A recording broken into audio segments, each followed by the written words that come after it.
Greetings and salutations, listener. It is I, Eric J. Chucci, joined as always by my brother, missing the other two, the boy. Hey. And tonight you are listening to the Two Nerds podcast. We're talking about the Teenage Mutant Ninja Turtles movie. Before we get into it, let me remind you to like, comment, favorite, subscribe, share the links. It helps us. We don't actually care about money. But, you know, we want to reach more people. We want to spark discussion and give our opinions to the world because we're that egotistical. But more importantly, if you want to use some money, head on over to Super Blizzard's Bandcamp page. Shining Wazato's Let's Get Hardcore is our theme song, and he donated it to us. Out of the goodness of his heart. He's making some awesome games. You can follow him on Twitter, so do that. And, yeah, I also need to let you know this is being recorded ahead of schedule, ahead of time. This is August 15th, technically. It's about 12:30, August 15th a.m. We're not going to be posting this for a while. You'll know what day it is by the time you see it, but you know, some things come to light since then. I'm sorry we haven't been able to address them, but the pay-per-view is a little more important. I think the Turtles can wait a little bit. Yep, they're not going anywhere. No, they certainly aren't. But here's the thing. I want to open the podcast with this information. Well, yeah, let's do the spoiler-free thing again, because, you know, it is still recent enough that a lot of folks might not have seen it. More than that, I want to open this podcast with how I went into this movie. What I walked into this movie with settled in my tiny robotic heart. I didn't want to like this movie. I had already basically pre-decided that I wasn't gonna like this movie. I saw all the previews, I saw all the stuff, I knew who the producer was, and I had already assumed that this movie was gonna be fucking god-awful. I even, the day before, when we were trying to decide what showing to go to, looked at my compatriot here and said, look, I'm going to this movie specifically to shit on it. You do what you want. Yeah, and I'll be honest with you, I had hope that it might be decent. Because I don't hate the Transformers movies. I think they're a lot of fun. I don't hate them either. I like them, actually. But I'm not as attached to the Transformers as I am to the Ninja Turtles. And you're not as attached to the Ninja Turtles as I am to the Ninja Turtles. So there were definite risks involved. Especially after all the near misses and the alien turtles. Yeah, and all the stuff that has been going on with this film. It was, I didn't have high hopes, but I had hope that I wasn't going to feel like I wasted $10. Now, for the spoiler-free version of the review. You want to go first? Yeah, I said this to you earlier today. There's 3 things about this movie you're going to have to be comfortable with in order to enjoy it. Number 1, yes, the Ninja Turtles have lips. Yeah, they look a little weird, but you get used to it. Like, that scene that's in all the commercials where Mikey takes off his mask is literally the worst offender. Yeah, I mean, it's like the most close-up, freaky-looking lip thing. So that's number 1. And you do get used to it, trust me. We were sitting really close to the screen. It's not like, you know, we were back far and was like, we can't see it from here. It's fine. No, we were pretty close. It's just one of those things that it's weird when you look at it in separate. Even now, when I look at it separately, like by itself, it's weird looking. Well, I mean, these aren't my favorite designs for the Turtles by any stretch of the imagination. But you get used to it. Yeah, you get used to it. It's fine. Thing number 2.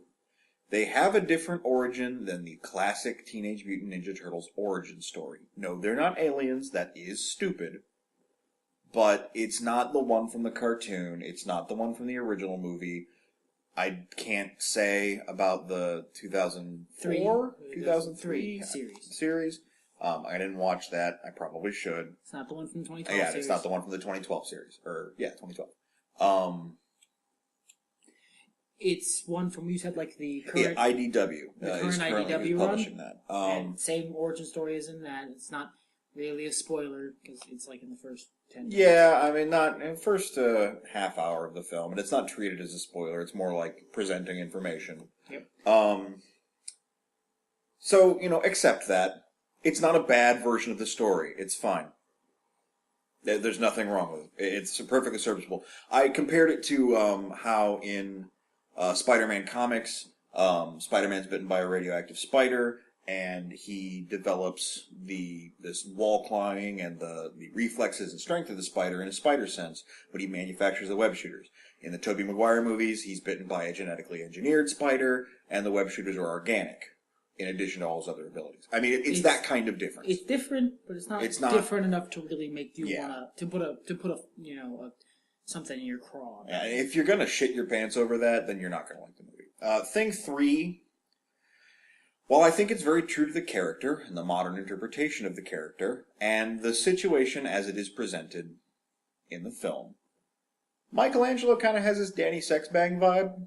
Not to like a gross extent, but he's smitten with April. He is the turtle who is smitten with April in this incarnation of the series. There's always one. Usually it's Donnie. Well, usually it's like Leo. I don't think Raph has ever been into her. Usually there's like a thing between her and Leo that's like unspoken.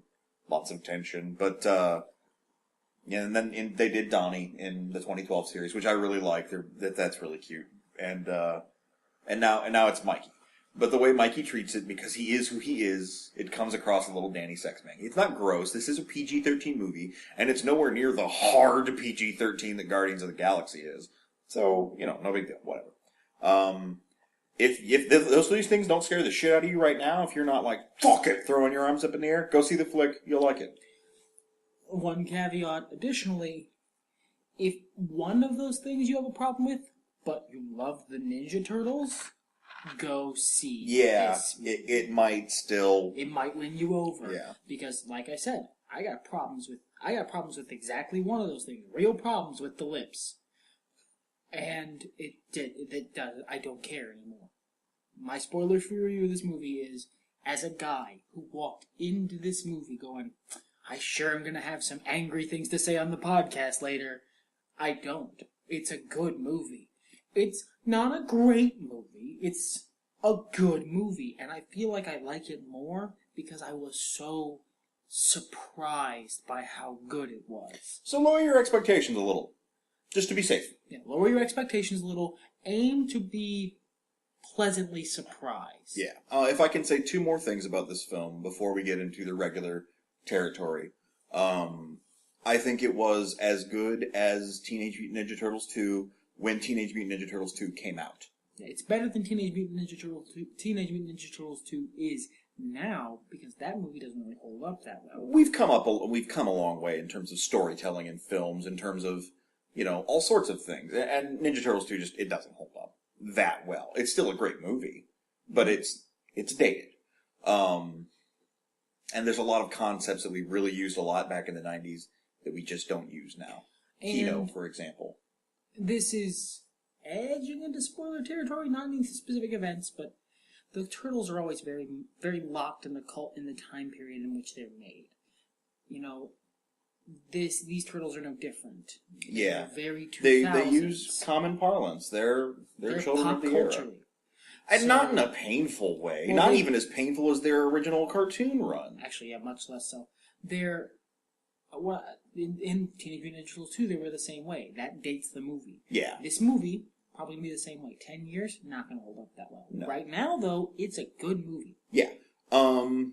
I think it might be comparable to the 2007 movie, but I'll get into that later. And if you're not a Ninja Turtles fan, if you're not already a fan of the franchise, this might be a hard sell for you. Because this movie assumes you know what a Ninja Turtles is. Because it plays some of the jokes in the movie are derived from the fact that you already know what a Ninja Turtles is. And the characters in the movie don't know what a Ninja Turtles is, and isn't that silly? Yeah, there's a lot of that. But I think that's spoiler-free territory. I'm going to give you a good 5 seconds to pick your phone up and go shit, and turn us off before we ruin your ears and your soul. Because the 5 seconds of silence. Yeah. All right? It's dead air.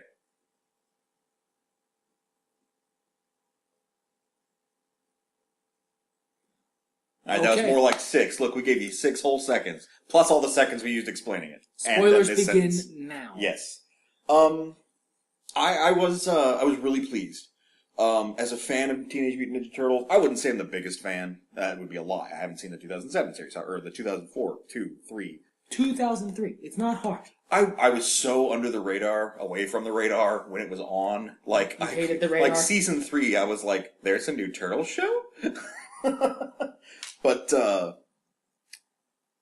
I didn't see that, so obviously I'm not that huge a fan. I'm not caught up on the current series. I love it. I love everything I've seen from it so far, but I haven't sat down to watch it, and our DVR is stupid.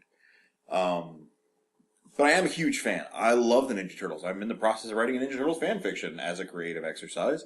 And I can barely scrap together a chapter for a Final Fantasy VI fan fiction if that tells you anything about how much I love this series. And this movie loves this series. Yeah, oh my god, this movie was made with love. Deep, abiding affection for the Ninja Turtles. I said this to someone earlier today. I was basically selling them a ticket to the movie. And it was at my day job.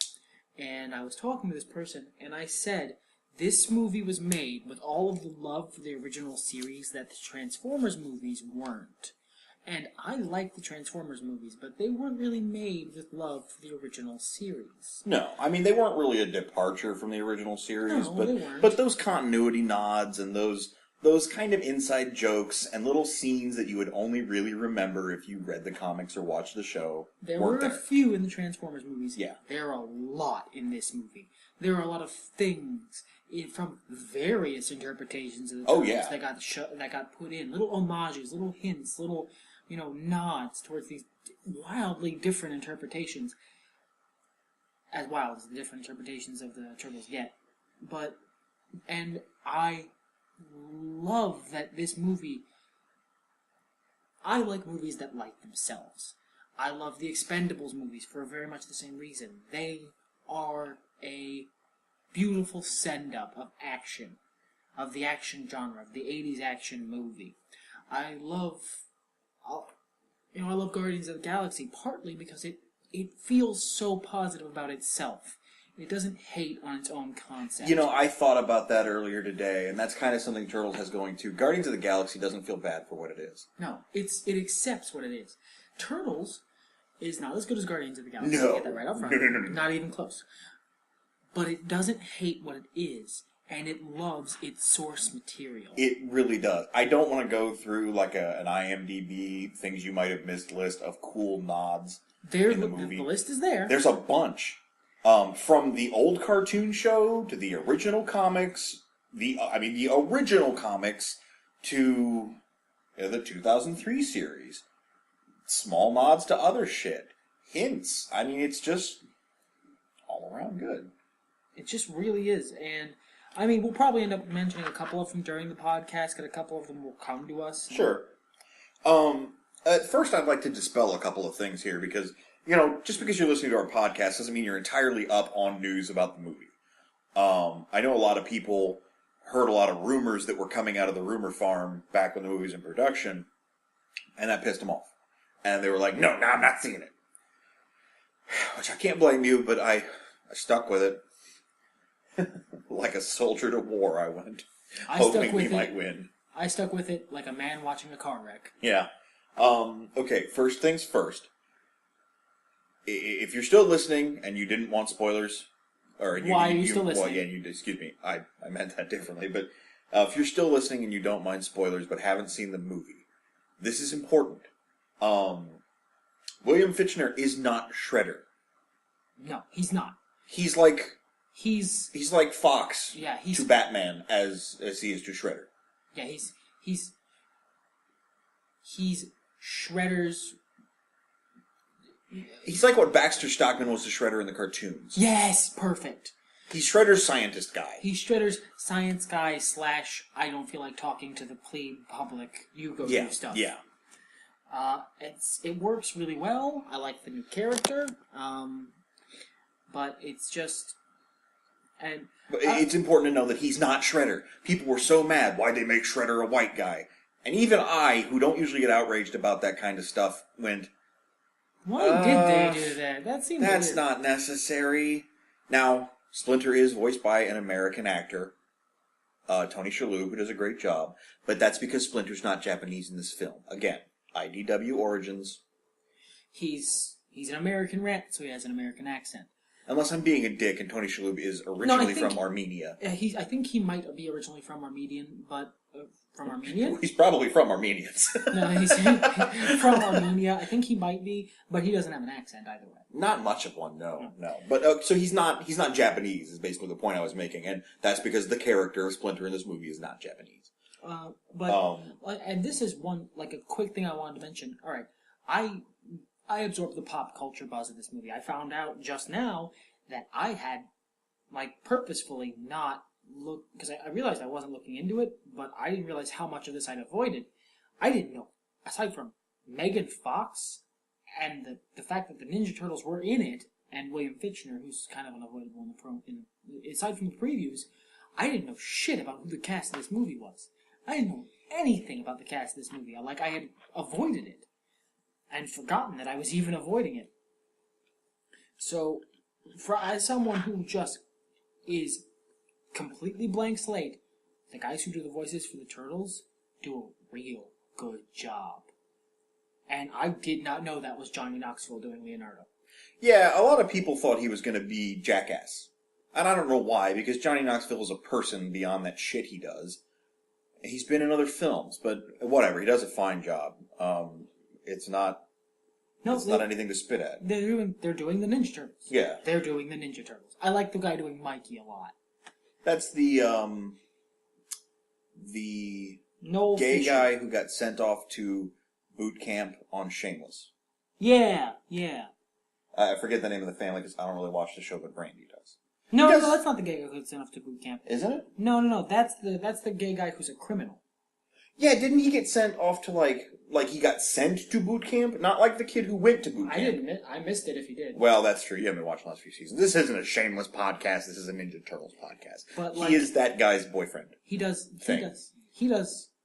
good job. Yeah, he does great. And Donnie's great. They made him a nerd without making it derogatory. Yeah, they made him a nerd without making him the poop shoot, without making him suck. Even Mikey wasn't really the poop shoot. I mean, he kind of was, but there was clearly a lot of love between these four. I really like that they celebrated the bond. Even though they ragged on each other like four brothers would do, it was all in good taste, you know? That is true. Sorry, I just saw the name of the actor who's playing Shredder. He's right. Oh. Tohoru Mazamune. That's amazing. And he was amazing. His voice was perfect. It had the right level of disregard. And his acting was phenomenal. Very good. Very good. Anybody who was super psyched for Karai to be a huge part of the movie, she wasn't really. She was there. Unpsych yourself. Yeah, unpsych yourself. I'm glad she was there. I like seeing Karai used.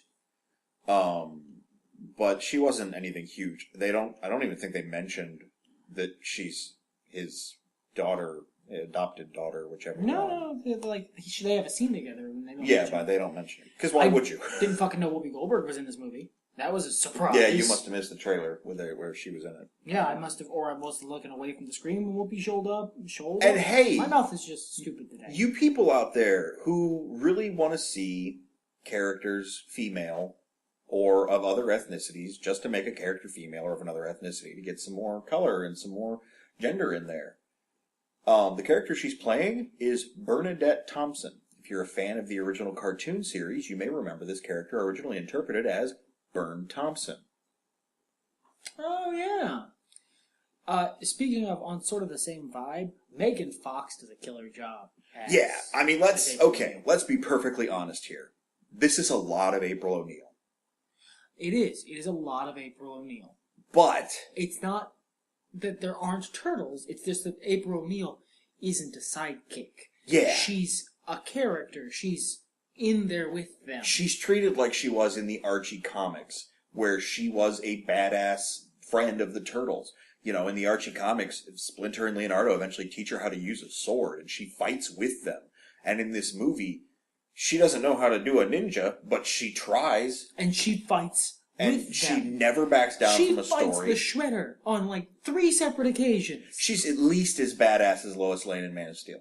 At least. And I like how she's badass in this movie. Because she's not a fighter. She's not a ninja. So she doesn't get way into the fight scenes, but she does fight. She's the one, and she's kind of the one who saves a bunch of the day. Yeah, and she's really scrappy. I mean, it sounds like we're talking about she's kicking ass. No, she's not in any actual fist fights, really, but... She does a fist fight. She does a punch or a kick in 2 separate occasions. Yeah. But, I mean, she's really cool in this movie. And I love April. I mean, and this is great, too. Speaking again of representation, April has always had this capacity to be an awesome character. I love her Archie Comics interpretation, where she is an awesome character. In this movie, she is an awesome character. Yeah, I love that they don't push her into the background, because that's where a lot of interpretations that don't make April an awesome character go wrong. Yeah. They push April into the background once the action starts. This movie doesn't do that. It gives April things to do.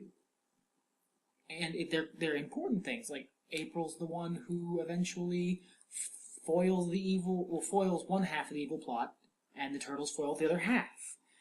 April's the one who, tries to save Splinter once he's... Because, alright, we're past the spoilers warning. Yeah, we're past the spoilers warning. At one point, Splinter does, go into I am almost dead Splinter, which is a kind of a thing Splinter does. Yeah, they do that every now and then. And she's the first one to try and save him. She's the one who gets the final kick off on the Shredder. She's the one who boots him off the thing and kills him. It's not in the dumb sort of token-esque, yeah, here's your fucking she saves the day thing. No. No, she makes teamwork with the Turtles. They save her from falling because they're more athletically inclined, and, they're fucking super soldiers. And then she looks up, looks at the situation, and goes... Swing me towards him. Toss me. She comes up with the idea, and they're like, are you fucking kidding me? And she's like, fucking do it. And they fucking do it. And then it works. She boots him right in... Leo had thrown his sword, and she boots him right in the hilt of the sword and shoves it into his shoulder, so he lets go of the thing, and he falls and crashes. Oh, it's gorgeous. They show him hit the dirt, too, so... Oh, yeah. Well, no, but he was flexed afterward. Flexed afterward. He's teasing that second movie, which is confirmed. Second movie's coming. Will Fitchner's on for 3 total movies. So, probably a third one. Bebop and Rocksteady are being pretty heavily hinted. They've talked about Krang in Dimension X too. It's getting full Turtles up in here. Second thing that I was really hoping to see in this movie from the second full trailer, that I was so glad they gave us, Splinter fought. And not a little bit. Not like he parried a couple of foot soldiers. Yeah, it's not, this is your fucking, obligatory Yoda scene from Attack of the Clones. This is he fights one guy and he whips a bunch of foot soldiers' asses, handedly. Whereas the Turtles are trying their best and they're fighting and they're beating the foot soldiers, but they're having some troubles. All the ones who come after Splinter just get fucking sent packing. It's nice. And he uses his tail as a combat thing. And I love that because a giant rat would do that. Oh, yeah, he would. He totally would. Oh, and then he fights the Shredder. And as much as I love the Turtles fight scenes with the Shredder in this movie, they're all really cool. That's probably the coolest fight scene in the movie. Oh, man, definitely. I loved it. Splinter and the Shredder throw down, and Splinter, against this giant mecha Shredder, in his robot samurai armor, comes like a gnat's ass from winning. Which tells you that if Shredder hadn't been in his robot armor, fucking Splinter would have won. Which and I like. Shredder wasn't cheating, which makes him the Shredder. To be fair, Splinter is also a super soldier. He's just a really old one. Yeah. But anyway, we've gushed about this movie a little bit. I have some more gushing to do, but I would like to point out that it does have its flaws. Yeah, it does. It's not a perfect film. It's a shorter film for the kids' attention spans, so some plot elements that could use a little bit more development are kind of rushed past. Nothing major. Everything gets its due. And as I mentioned in the pre-spoiler section, the Turtles' characterization is really minimal. They expect you to know who these guys are when you get into the movie, so that you get you already know their personalities. You get what they're doing with the jokes. That's not to say you can't infer their personalities. They as much say Leo is the leader. Raph throws his angry temper tantrum not too long after you meet the Turtles. Donnie's a nerd throughout, and Michelangelo is a dork. Michelangelo. Yeah. I mean, they are themselves, but you don't really get to sit down and pal around with them. I remember hearing that this movie drew a lot of inspiration from the Avengers in terms of how to make a film. And that does it a lot of favors because pretty much everybody who's going to see this movie knows who the Turtles are already, whether you're a little kid who's a fan of the current series or you're an adult who's been a fan for a long time. Or you're an adult who has a functioning cerebellum. Or you're an adult who heard the 1980s theme song. Or the current one. You get it. You know who these guys are. It says. It says really awesomely in the current one. Yeah, the current one's pretty tight. But, there's not a lot of characterization. A lot of their characterization comes through in their clothing. Yeah, and alright, again, a point that I'm willing to say I was wrong over. It was, going into that movie, I did not like the flair. I did not like all the bullshit they'd stapled onto the Turtles. It seemed unnecessary. But with the lighter characterization and with the fact that they don't really have time to delve deep into these characters, inner lives and stuff, the fucking flair serves as signposts as to who these characters are supposed to be. Well, and it makes sense, okay? I mean, yes, I love the iconic look of the Turtles. Just as much as I love the iconic look of Wolverine's, yellow and brown jumpsuit. But would Wolverine be really wearing that nowadays? Probably not, no. He would go with the black leather thing that Hugh Jackman wears. Well, typically I think he wears a black and gray suit in the comics these days. Yeah, they kind of mimic the thing back and forth. But anyway. And I like the classic Turtles, belts, pads, masks, color-coded. For your convenience. Yeah, for your convenience. It lets you know who the Turtles are at a quick glance, even though they're all pretty similar build in the older versions. In the newer versions, there's more differentiation between the four of them physically. And I think that's nice, too. Yeah, like in this one, Mikey's real short. Yeah, and Raph is, built like a brick shithouse, and Leo is built kind of like a pro wrestler. Yeah, he's more lithe. Raph is very obviously lanky. Yeah, Raph is very obviously like the brute. Yeah. Donnie's the nerd because he's the skinniest one, and Mikey, he's fucking Lilliputian compared to Raph. Which is a lot like the current Nickelodeon cartoon. Mikey's smaller and he has a cuter face. Donnie's a little more awkward and he's got that little chip in his teeth the gap. Yeah.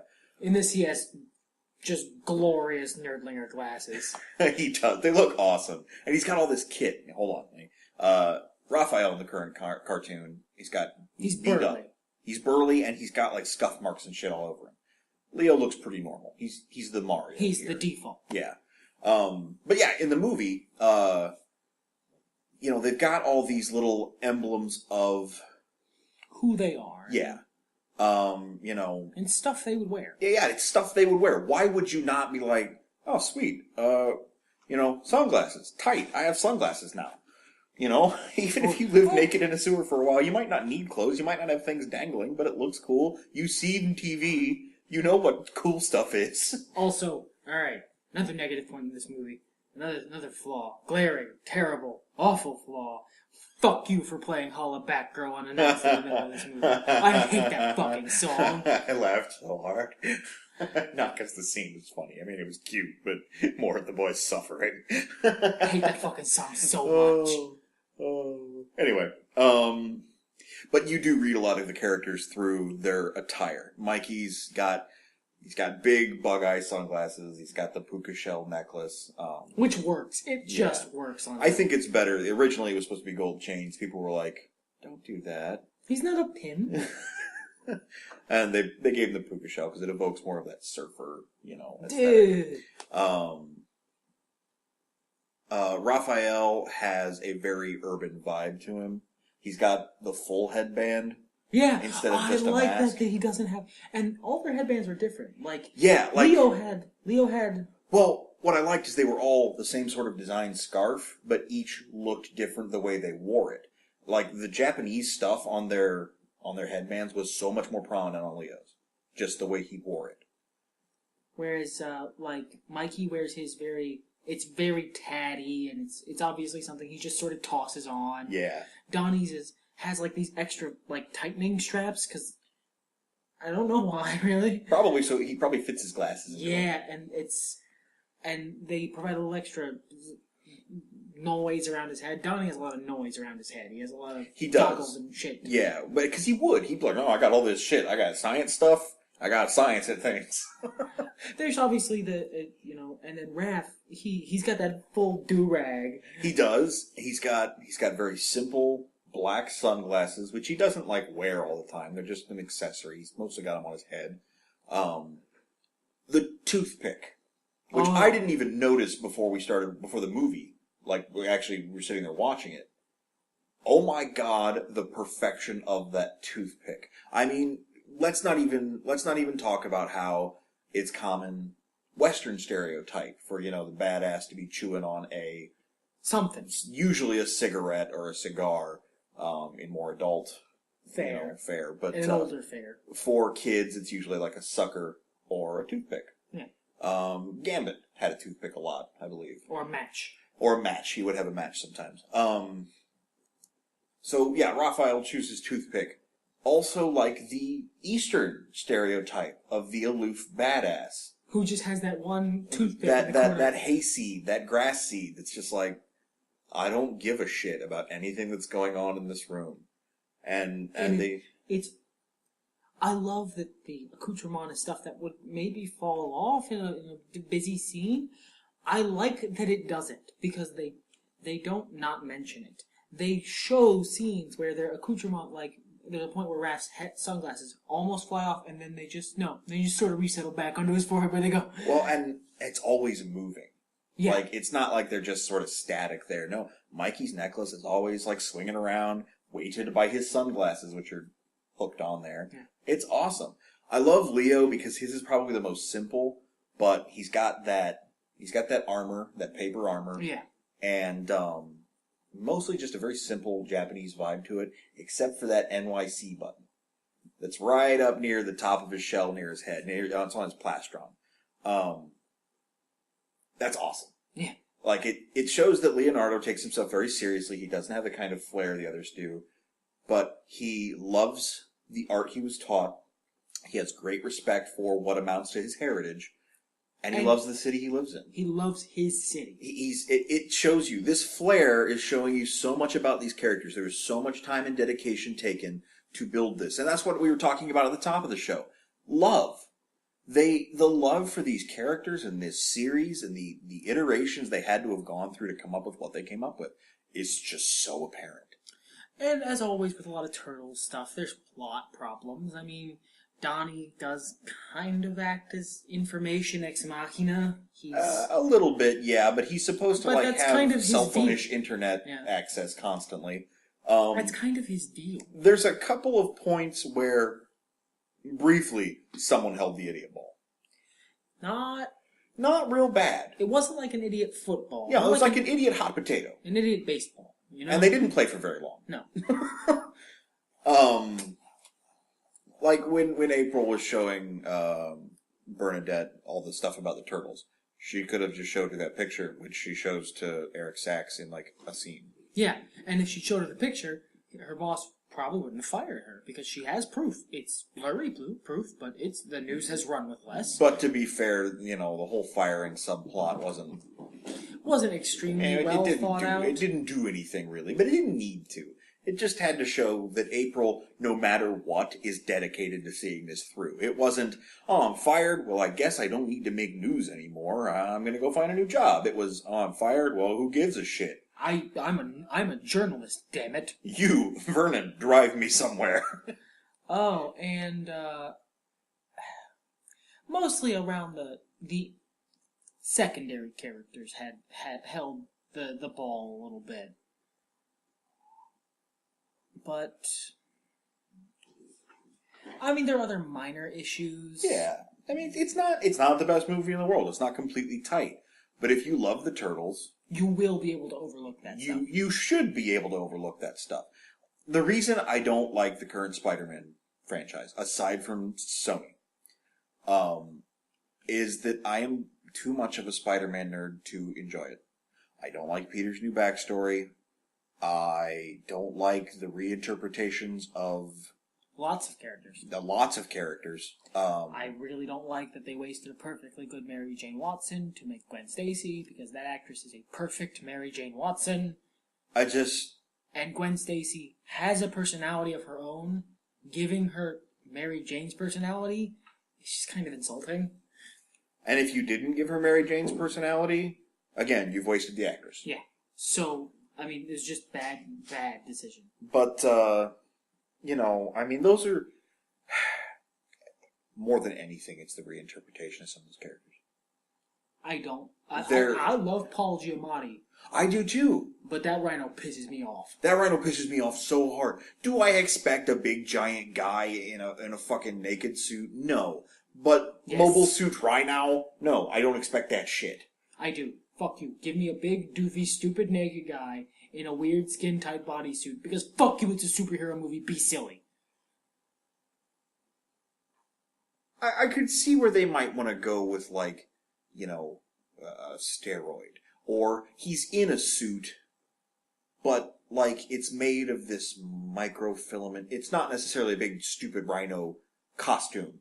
It just happens to kind of look like a rhino. Spidey calls him the rhino. You know what I mean? And, like, he gets all mad. Like, I'm not a rhino. Sure. Fuck you. This is highly advanced tech. Yeah, whatever, rhino, he says, and then swings away. See you on the Serengeti, bro. But just fucking Green Goblin. The current, oh my god, I hate him so much. I hate Electro. I'm okay with Electro. I mean, you hate Electro because he makes electric puns, but he always did that. No. I hate Electro because, and this is going to sound weird coming from me, he doesn't make enough electric puns.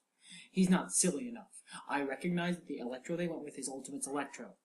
Pretty much. Well, I mean, I kind of wanted big gay Electro too. I want a big, over-the-top, fucking giant sunburst headdress Electro. If you're gonna make a superhero villain, make a fucking superhero villain. They didn't make Thanos wear black armor and have kind of a purplish face and some facial scars that look like ridges. No, he looks like fucking Thanos. That's fair enough. We're detracting from what we're talking about here, though. Do you have anything else specific to say about the movie? I mean, other than us gushing over awesome stuff like we did with Guardians. Hey, you know what? That Guardians review I maintain is an accurate review of how good that movie is. I thought of a couple of things I would have liked to have said afterward. Nothing I'm going to say now, don't worry. But, it's adding my opinion to it, and it is criticizing the few things that were wrong with that movie. But... No, yeah, us gushing is really the definitive. That movie was great. We've seen it a second time now, and it still holds up. Yep, it's not... Definitely my top 3. It's not one of those magic movies that just blows you away on first viewing, and then the second time you watch, you go, wait a minute, this isn't good. No, holds up completely. We're talking about the Turtles. Yeah, we are talking about the Turtles. Was there anything else you wanted to say about the film itself, before we go into something a little bit different? I like the characters' story, and it feels weird to say this because they're just Ninja Turtle stories. They've been around since the fucking 80s. They haven't changed, but I like the way they did them in this movie because they didn't have a lot of time. Yeah, that's something else I wanted to mention. Go ahead, keep talking. They didn't have a lot of time because they had so much stuff to get through. They didn't have a lot of time to develop these characters, but they did. They did take time to develop at least a couple of them. Not all the Turtles. Donnie didn't really get anything. Mikey... Donnie was actually... Here's the funny thing. Most Turtles movies seem to focus way more on the relationship between Leo and Raph. And why wouldn't you? It's fertile soil. It's good. But, I mean, Donnie got something. He got the moment where he got to save his brothers. Well, and he was constantly, like you said, being information dump guy. Because he had access to that. He shined. He wasn't just... keep talking. I've got so many points to make. I'm not saying they didn't shine. Each turtle got their moment in the sun, and they got more than one even. Each turtle was cool. Each turtle did cool things. I would say that Leo, Raph, and Michelangelo got more character development. I suppose. Donatello was a little two-dimensional. But I don't even feel good saying that. Like 2.5D maybe. Yeah, because he just wasn't quite as well He rounded. just wasn't as developed, and I think that's because fair. the subplot between Leo and Raph is a subplot. It's a super subplot. And it's not even Leo and Raph. It's Raph and the rest of them. It's much less specifically Leo. That's than true. usual. Raph is backing on the rest of them, not just Leonardo. He butts heads with Leonardo, but he also butts heads with the other two. He gives them shit, too. And I love the payoff for that. Yeah. There's actually two payoffs for that. Yeah. I like Mikey's character development as non-character development, because Michelangelo doesn't change. Things happen to him, but he doesn't change. But it still is character development because it opens up this new facet to the character that hadn't been there before. This, the kind of way he acts like a wannabe Lothario towards April. And it's really charming. It really is. I was reading Wiki to see what the reviews were like on this movie, and they're kind of all over the place, really. But one of the reviews said this movie was devoid of charm. And I'm like, that's the exact opposite. Yeah, this movie's amazingly charming. You could argue that's all this movie has going for it, is that it's charming. Yeah. Unless one fart joke at the beginning of the film puts you off for the rest of it, it's just charm. That's all it is. It was a funny fart joke. Yeah, it was even an okay one. It wasn't, gross. Farts are funny, okay? Yeah. The 2 points I wanted to make before we roll on a little bit here. Point number one, I said at the top of the show that this was comparable to the 2007 movie. And here's what I mean by that. I think they're both very, very similar in terms of quality. But they're different movies. The 2007 movie, the relationship between Leo and Raph was incredible. I mean, the characterization there was just so spot on, was so enjoyable to watch. I loved it. The actual plot of that movie was kind of dumb. It wasn't anything too dumb to be Turtles. You have to try really hard to do that. Look, alright, I love the original cartoon series. It was real fucking stupid. Oh, and the Archie comics. I mean, they didn't... This shit ain't Dostoevsky, okay? Yeah, no. It's not even X-Men, alright? But, and that's fine. That's what Turtles is. Again, like Guardians of the Galaxy, it doesn't take itself too seriously, but it still respects itself. But yeah, the plot of the 2007 movie, it was so detached from so much that it was just like, who really cares? But the characterization for Leo and Raph specifically was great. This movie, the plot's better. Like It's more connected with the Turtles. Yeah, it's connected with everybody. The people who are in that movie could not just as easily have been replaced by anyone the fuck else. This is a Turtles plot for a Turtles movie. I mean, you could invent new characters who did this plot, but everyone would just go, aren't those the Ninja Turtles? So, but, Mutant Turtle Ninja Teenagers? When you say it like that, it sounds stupid. The characterization for the Turtles specifically was nowhere near as good. The character screen time was fine. But the characterization wasn't. In terms of, you don't get to know any of them. In 2007, you got to know Leo and Raph. In this movie, you don't really get to know any of them. The movie really does assume you get them. They're there. Yeah. They're developed. They're the Ninja Turtles. The movie assumes that you know them. You already know them. They're pre-developed. These are developed characters. You just already saw the development, which I praise. They did an origin story because you need to know why things are different now. Public perception at large is the Teenage Mutant Ninja Turtles origin, probably from the cartoon. Maybe from the movie. For the real little kids, maybe from one of the newer cartoons. Yeah. But that's pretty similar to the older ones. This is different. So they need to outline what is different. They don't spend a shit ton of time on how they were taught. They don't spend a shit ton of time on who they are as individuals. You should know that by now if you're coming to see this movie. I always wonder what kind of draw box offices actually pull in about people who don't know what the fuck a thing is. Who sees Teenage Mutant Ninja Turtles and is like, yeah, I'm just gonna blindly walk into this. The same people who looked at the Guardians of the Galaxy and went, okay. I guess. Because you could, alright, look, I love that movie. You cannot fucking tell me a fraction of a percentage of the audience for that movie, of the actual sales of that movie, knew who Rocket fucking Raccoon is. Well, yeah, that's true. There is a big walk-in potential for movies like that. I guess. It's just kind of weird to me, especially something that iconic. Like, you had to have heard of Ninja Turtles. I don't know if there's a bigger walk-in percentage for the Turtles, because I don't know if there's as many people who don't know the fuck a Ninja Turtle is. That's fair, too. That's a good point as well.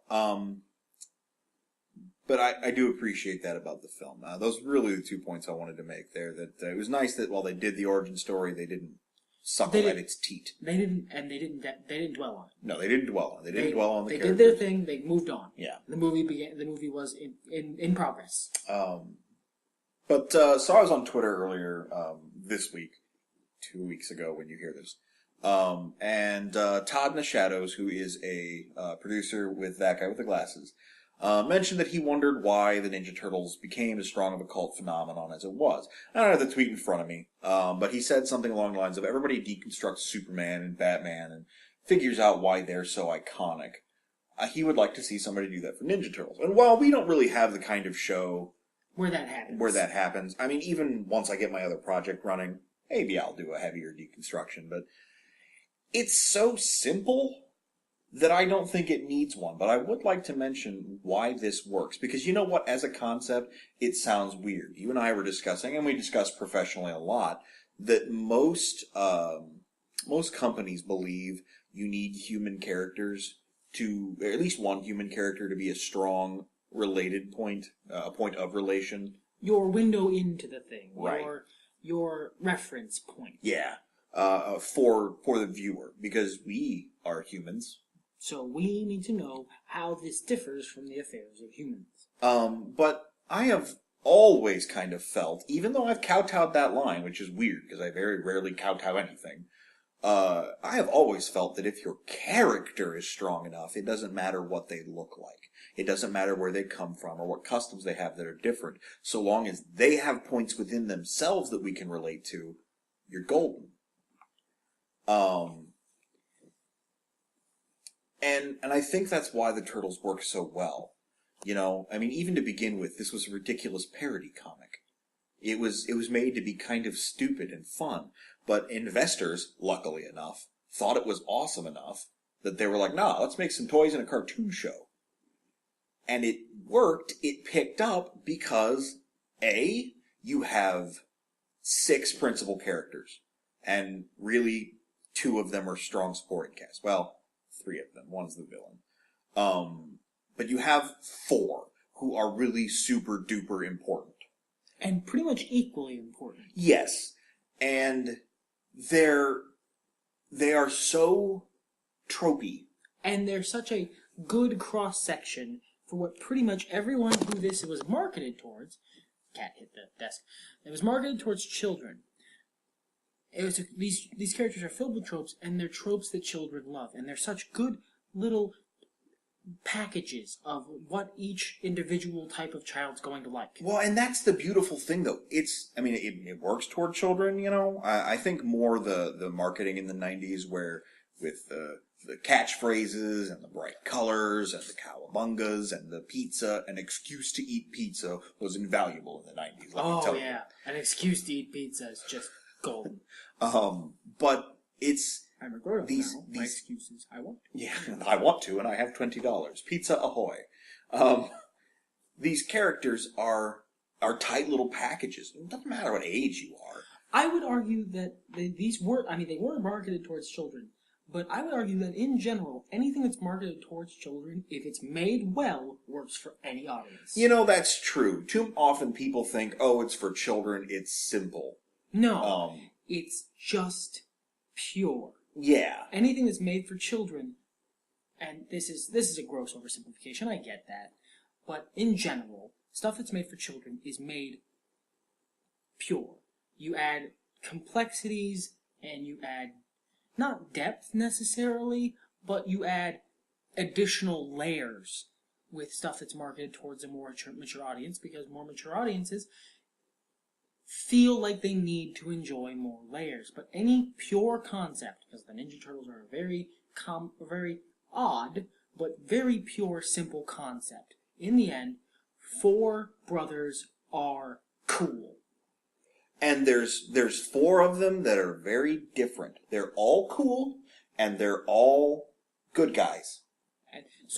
And they're all cool in different ways, so that basically any of their market share will be interested in at least one of them, and they're done well. To be perfectly honest with you, it's the same reason the current run of My Little Pony works. Yeah, because there's these, 6 characters, and they're all very different, and they're all cool in their own way, and they're all done extremely well. Which is why this plays to an adult audience just as well as it plays to a kid audience. Because simple things don't necessarily mean bad things. These things can be not necessarily the most complex and market towards any audience, play to anyone of any age, so long as they are done well. So long as they are done with care and not patronizingly. Yeah. When I was a kid, hold on, before I get into this. Up from that pure elemental whatever that you happen to have for your TV show or cartoon or whatever. Move on. Up from that, you can build complexities. And I think that's also why the Turtles can be resurrected periodically so successfully. In fact, the only time they tried to resurrect the Turtles and it didn't work was when they fucked up the formula. They added a 5th turtle. And I don't care if that's Venus de Milo, Girl Turtle, look, girls, you have something to root for, or if it's, if for some reason they started hanging out with Slash all the time because they wanted a super cool 90s turtle. Blood Gun, the turtle. Yeah, it was Slash. I loved Slash. But anyway, it doesn't matter. You've fucked with the dynamic. You're ruining everything. Because that dynamic, those characters fit together. Yeah. And they've already got the 4 pillars. You don't need anything else. You're good. Everything you add on to that is where you can get creative. Why is Raph moody and kind of a dick? Why is Leonardo the leader? And more importantly, how does he lead? What is the current era? Okay, let's put as much of that as possible into Mikey. Just whatever the current zeitgeist is, Mikey is that. He is the zeitgeist. This is how pop culture Ninja Turtles today. And Donatello, even though he doesn't change as much, they change what kind of nerd he is with the times. In the old cartoon, he was just the smart guy. He wasn't so much a nerd culturally. He was just really super intelligent. He was a turtle. I mean, he had the same preferences and likes as the other turtles did, but he was just super intelligent. He made stuff. Yeah, he made stuff, and he understood whatever technology was going on. And they've mutated that since then into being different things. Sometimes Donatello is really reserved, and because he's thinking on such a higher level, he doesn't know how well he fits in with the rest of his brothers. They tackled this in some of the later Archie comics, where Donatello went into time and then hyper. Anyway, it got silly. It got interesting. Or currently, where Donatello is that awkward nerd that is the really popular stereotype of the day. And he's just he is obviously functioning on a higher, faster level than the rest of them, mentally speaking, but he's not better than them, and he doesn't think he's better than them. Yeah. And that's important. It's, you build up from that, but you have these really easy 4 concepts. I like that. You have, the 4 turtles are very simple molds. They're pillars. They're iconography. They are legends. They're icons. It's easy to put spins on them, which means once the last version is out the door and passé, it's easy to make a new one. And you know what the other thing I think that works is they're harder. No, let me try that again. It's way less interesting to fuck them up. Yeah, a deconstructed Ninja Turtle is something not many people are interested in. I mean, you can make a deconstructed Ninja Turtle to, fight the Ninja Turtles, but as a thing, deconstructing the Ninja Turtles, first of all, you're just going to get the things that they were parodying. Yeah, deconstructing parody only leads you back to the original material. Yeah, so yeah, they're pure, and it's what we were talking about with Guardians of the Galaxy and with this film.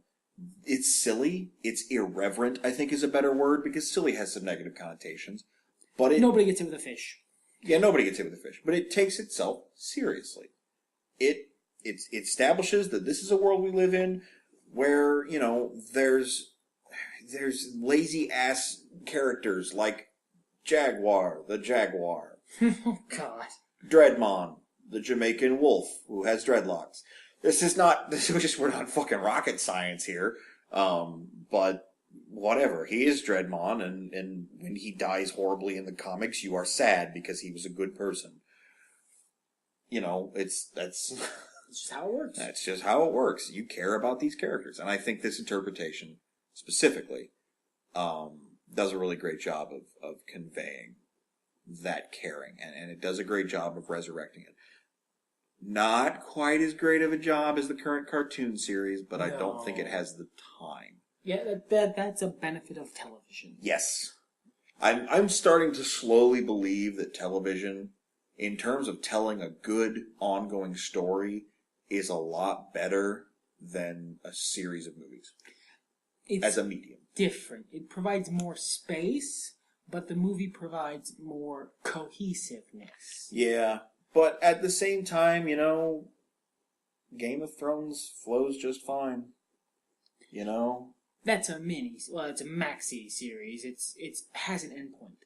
Whereas television shows, especially like for things like the Ninja Turtles, are ongoing series. They don't have an endpoint, which means an amount of the status quo must be maintained.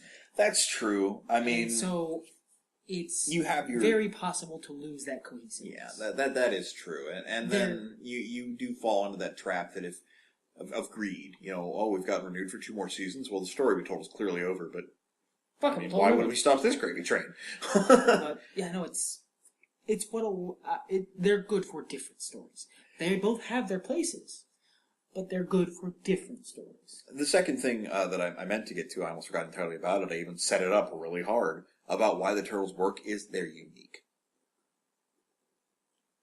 Yeah, there's no... Like, the X-Men are cool, but for the most part, they're just people. Yeah, I mean, they are people. They have individual personalities, but they're not... They're just humans. They look like you and me. Well, maybe the Blob looks like me, but... It's good self-referential humor. Yeah, thanks. You got kind of a Bobby Drake thing going on, I guess, back in the old days. No? Bobby Drake hairy? I'm just tall Wolverine. I'm furry. You wish you were that stacked. Wolverine is as wide as he is tall. That's what happened. I took this all the is wide. the secret. I'm a dwarf, bub. It would explain so much. Why he drinks so much. Why he hates everything. I'm leaving for a while. I'm going to mine for gold. Why, Wolverine? I don't know. I just feel it in my blood. So he's a Duger? No, dwarves like gold. True. Duger's just like toil. Yeah. They mine for mining. Joke! Yeah, the Turtles represent something. They catch the eye. You're like, the fuck is that? What is this? The fuck is this? Learn. You don't learn with the original X-Men comics. There weren't technical names for this guy shoots ice at the time. But, you find out what psis are. Do you think most of the Western world would know what a fucking psi is if it weren't for the Ninja Turtles? No. Not even a little bit. No. Elektra's the only other thing we have. People would still know what nunchucks are. Well, because it's Bruce Lee. Yeah. But, still. But yeah, no, it's... Yeah, you learn, it's different, it's based on real things, and it takes a fantastic element. It's not afraid to go to crazy places to have fun.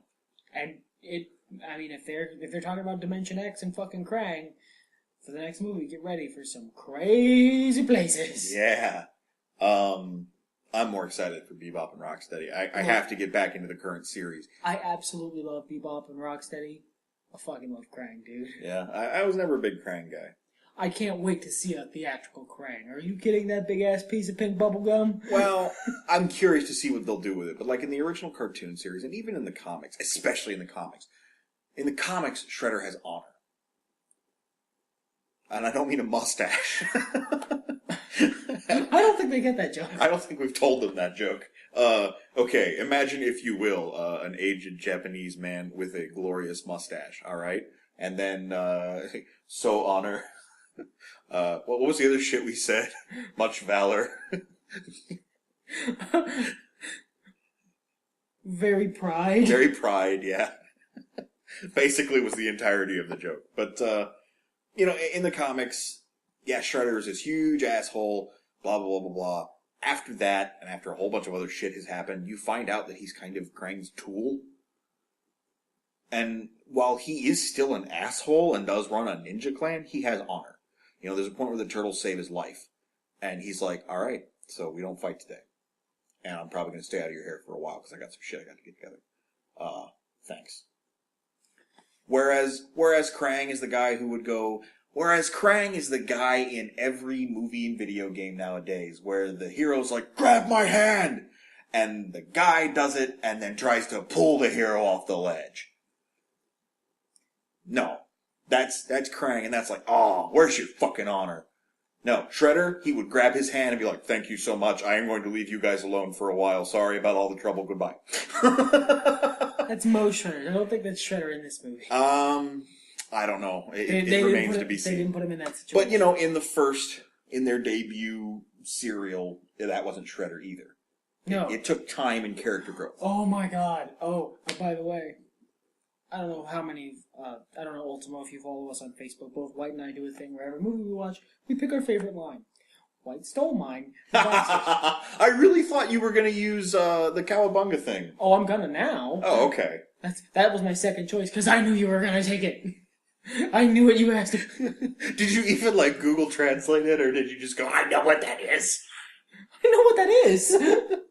Look, there was one moment in the movie where we had to fist pound, and that was the line. That's all I'm going to say. You can find us on Facebook. I don't really use Facebook. Nothing so, really. Don't really bother. Follow me on Twitter. I'd love to have you follow me on Twitter. And our Twitters are right below. Don't really use that either. No, he doesn't. I have a Tumblr, too. But if you want to know my opinion, listen to the podcast. I'll eventually get around to it. We have a forum as well, but it's super under construction. If you guys comment on the video and let us know if you'd like to actually see the forum before I'm finished with it, I'll give you the link. We've got some cool stuff going on there. It's just kind of taking some time to get the ball rolling where I want it to be. Yep. But I think that's it for now. We will have already seen you to discuss SummerSlam, which is not out yet at the time of recording, but we will have screamed about by the time you hear this. Essentially, time travel is cooler when nerds talk about it. Fuck it, let's get hardcore!